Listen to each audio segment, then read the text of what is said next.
welcome back to Dose by Marquita. And yes, by the title of the video, I'm going to show you how to get married because your sister girl is married. This is the ring I wanted. It's so cute and so little. And you know, I got the idea from the main character on Sex and the City. I forgot her name. It was such a long time ago, but when I seen her ring, I was like, oh my gosh, that is so simple and so classy. And yeah, if you hear a voice in the background, that's my husband. He doesn't do this social media, and it's okay. So the first thing that we're going to do is go to dallascounty.org.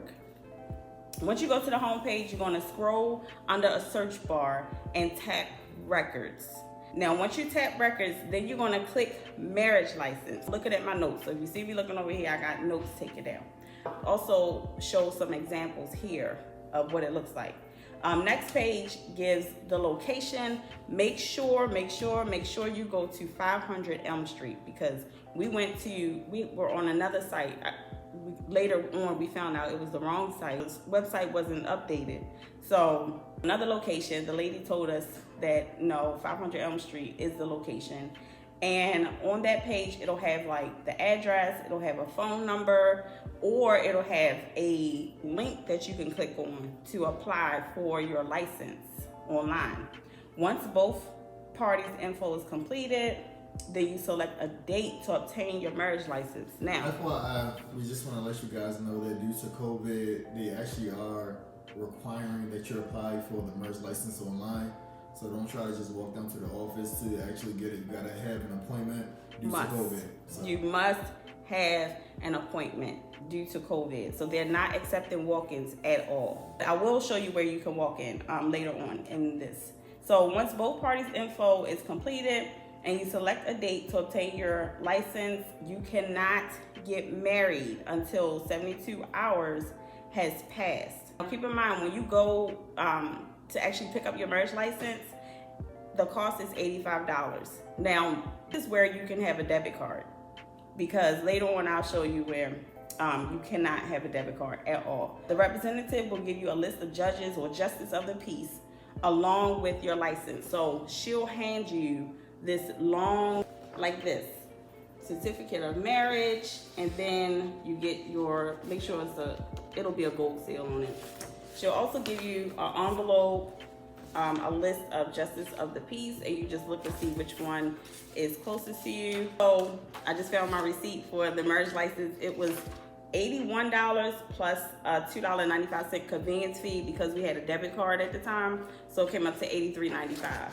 So she'll hand you all of that, and then it's on you to go ahead and schedule your appointment with the correct justice of the peace. Once that is done, then you will schedule, and this is if you want a courthouse wedding. We did a courthouse wedding. We didn't have like a large ceremony. I wouldn't want that anyway.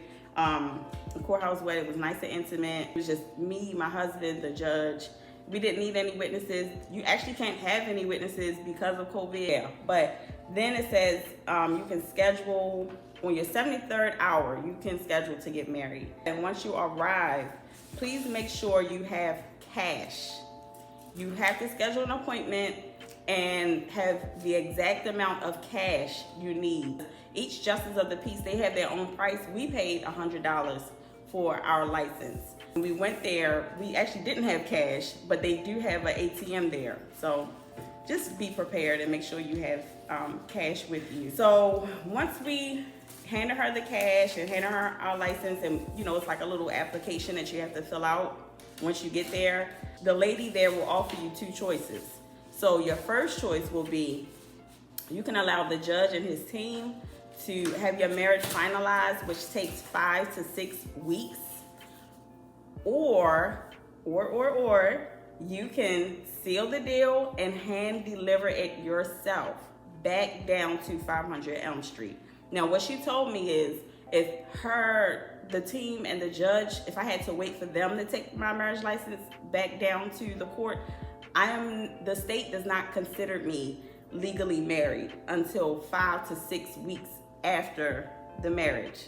In my mind, I was like, oh my gosh, like we're not married. Like I just was freaking out a little bit, but my husband reassured me You are still married in the eyes of God. Like, don't let this, discourage you. We just decided to hand deliver it, and our appointment time to get married was around 3 p.m. So, and it was early 3 p.m. So I think we finally got it finalized like 3:15, 3:20 after the judge, got us to say the vows and everything, and we exchanged rings. But speaking of, let me see your ring. Let me see your hand. Come closer. This is his ring. I love that ring. But yeah, once we exchanged the rings and everything, I sealed the deal. Oh, the judge handed us the marriage license. He handed us the original long marriage license, and it was signed. The judge signed it or whatever. I don't know if it was it a stamp or he actually signed it. I don't know. Either way, it'll have the judge's signature on there. So we actually had time to take it back down to 500 Elm Street because the courthouse closed at like 4:30 or something like that. And we had got there just in time. And that is the time where you can just walk in and take your license once you've actually got it back from the judge. You don't have to schedule an appointment for that at all. You go upstairs and you fill out, it's like an application you fill out. I forgot the name of the application, but someone there will help you. You won't be lost, and you won't be like, I don't know what to do, and it'll be plenty of people there to help you. By step, how to get married in Dallas. And I will bring you more and more videos. Please make sure you like, share, and subscribe. If you have any questions, make sure you leave it down in the comments, and I'll make sure I get back to you guys as soon as I can. But love y'all. See you.